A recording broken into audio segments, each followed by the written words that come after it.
నిజానికి వెళ్తాం ఇంట్లో మంచి కష్టం కావాలి ఉండేది తప్ప ధనదైంది నేను ఉండేది ఉండేది పెద్దల కంటే ఉండేది ఇల్లు కట్టాలి పెళ్ళి ఉండేది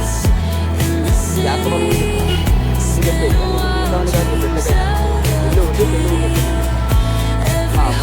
నీకు రావాల్సిన రూపాయలు కట్టవలసిన రూపాయలు కట్టేస్తాను కట్టవలసిన రూపాయలు కట్టేస్తే రూపాయలు వచ్చేస్తాను అప్పు తక్కువ చేస్తాను ఆయురారోగ్యాలుగా ఉంటావు భర్త పదవి సేవ చేసేది నీకు చేపలేదు వెళ్ళి ఆశ్రమో భర్త దేవుడుకో ఇల్లు నాతో ఉందని గర్వించి లేదని సరిపోతుంది ముద్ద గంటలు ఆకర్షిస్తాను ఓటు ఆశపడకుండా ఎంత వెళ్ళిపోతాం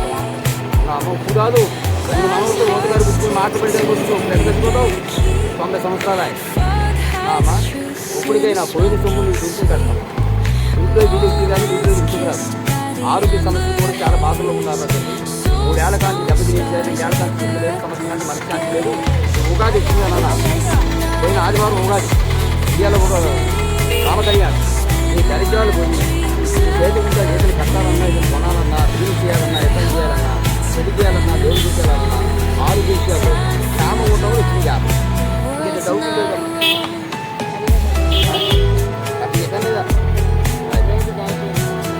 ఎందుకమ్మా ఉన్నాయి చెప్పాలిరా అబ్బాయా